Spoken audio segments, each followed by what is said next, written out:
Aonde que estavam escondidos esses maravilhosos roteiristas? A chegada de X-Men 97 ao Disney+, não podia ter sido mais surpreendente até agora. Eu imaginava que por causa dos assuntos de política e rivalidades entre humanos e mutantes, que sempre foi tema abordado na maioria das histórias dos X-Men, a agenda woke, ela se aproveitaria desse momento para passar mensagens de apologia nas obras. Mas fomos surpreendidos, porque até agora, com os episódios 1 e 2 de X-Men 97, tudo foi feito de uma forma muito bem neutra, principalmente levando em consideração as palhaçadas lacradoras produzidas pela Disney ultimamente. Esse desenho animado representa não apenas o retorno dos mutantes aos holofotes, mas uma chance de deixá-los brilhar dentre tantas produções baseadas em super-heróis que vivemos nos últimos anos. Então, sem mais delongas, deixe seu like para apoiar o nosso canal. Não existe forma melhor de você nos ajudar com o seu apoio. Comente o que você quiser, desde um ponto, uma vírgula, um emoji. Lembrando que a palavra do dia é X-Men. Então, comente! Eu me chamo Eduardo e bem-vindo ao It's Nerd!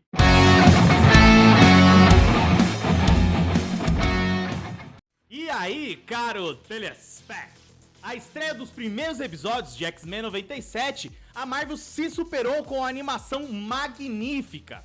E não apenas conseguiram dar ênfase na história, como mostraram que é possível sim adaptar fielmente, repito, fielmente as sagas dos quadrinhos, trazendo o que tem de melhor dos personagens como o Ciclope, a Jean Grey, a Tempestade e outros diversos personagens que são ícones do grupo X-Men. E que Ciclope é esse, meu irmão? O cara tá casca grossa demais. Esse é o Ciclope que eu queria ver nas telonas. Porque quem está acostumado com os X-Men, por exemplo, Evolution, e os filmes, não entende o quão importante o Ciclope é como líder dos X-Men. Só para vocês terem uma pequena ideia, ele se compara com a liderança do grande Capitão América. Sempre que houveram os crossover nas HQs entre os Vingadores e os X-Men, o destaque de liderança sempre foi abordado pelo Ciclope e pelo Capitão. Fora as magníficas entradas da Tempestade, que foi de tirar o fôlego. Uma melhor do que a outra. Finalmente deram poder para uma mutante mulher que desde o primeiro filme dos X-Men merecia este tipo de protagonismo. Cara, essa Tempestade foi a mais foda que eu já vi. Muito bem adaptada, com todas as características de uma mutante ômega. Nos filmes da Fox, por exemplo, o Ciclope e a Tempestade foram jogados para papéis de meros coadjuvantes e não chegavam a fazer diferença no real enredo, no progresso da história dentre os filmes.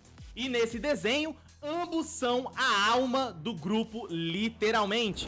Cada um dos capítulos de X-Men 97 tem aproximadamente 30 minutos de duração, mantendo aí um ótimo ritmo, fora que o drama e o background em torno da morte do Charles Xavier ainda é muito aparente aos X-Men, pois a série ela se passa um ano após a morte do Xavier. Você percebe bastante isso conforme as conversas do Scott com a Jean, porque como eles terão um filho, o Nathan Summers, que é um anti-herói aí chamado de Cable. Exatamente, o Cable do Deadpool. Mas vamos deixar esse assunto aí para outro vídeo para eu não precisar me prolongar. Pois bem, por causa do bebê da Jean, eles têm planos de deixar a equipe.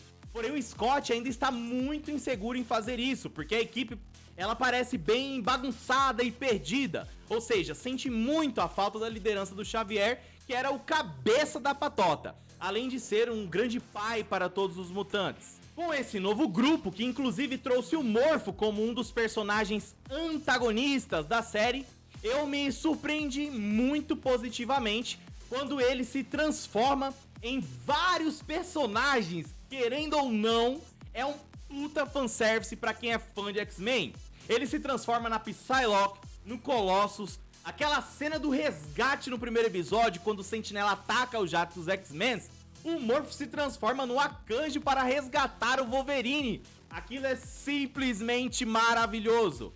Fora as habilidades natas do Ciclope em dominar os seus poderes. Cara, que foi aquilo? Ele mostra que ele consegue pousar de uma queda somente usando as rajadas de seus olhos. Sem contar que as cenas de lutas que o Ciclope mostra o quanto ele domina a precisão de seus raios é impressionante. Mas quando aparece a Tempestade, meu brother, a Tempestade... Nossa, ela vem com uma presença tão forte que parecia até mesmo uma deusa, literalmente. Que loucura foi esse primeiro episódio dos X-Men. Mas claro que todos recebem destaques, como a Jubileu, o grande amor da minha vida, o Wolverine, a Jean Grey, o Fera, a Vampira, e também aquele triângulo amoroso muito bem feito entre a Vampira, o Magneto e o Gambit. Ali bem no estilo Crepúsculo, muito inteligente inclusive, por parte dos roteiristas. E vale ressaltar também o destaque para o Magneto no segundo episódio, já que na série antiga o objetivo dele era justamente dominar a Terra e acabar com a raça humana, que sempre julgaram aí todos os mutantes como opressores. O personagem ele está totalmente enriquecido e mostra que os mutantes têm muito a mostrar e oferecer, mais do que apenas aí cenários de combates diretos ou até mesmo resgate a favor dos humanos. Fora que ele herdou a escola para os superdotados do Xavier e pelo que eu entendi, ele quer dar continuidade ao sonho do Charles Xavier, que é gerar justamente uma harmonia entre humanos e mutantes. Mas pra mim, é outro plano do Magneto. Talvez faça parte aí de algo bem maior do que nós estamos imaginando. E agora aquela roupa horrorosa do Magneto, ela realmente foi tirada dos quadrinhos, que inclusive faz referência direta à adaptação da HQ X-Men, primeira série do julgamento do Magneto, número 24, onde o Eric ele é julgado por seus crimes do passado.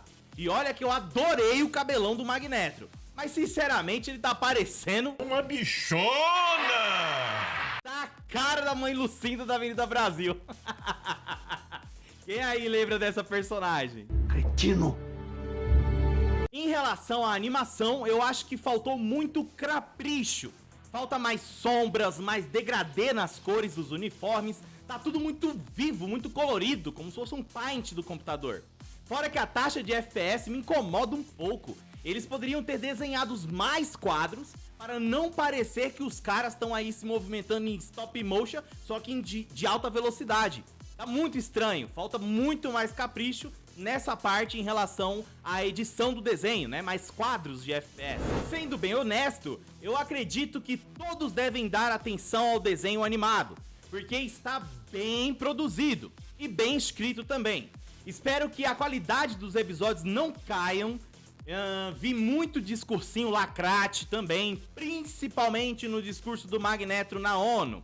Mas é o pedágio que tem que pagar pra Disney, né? Fazer o quê?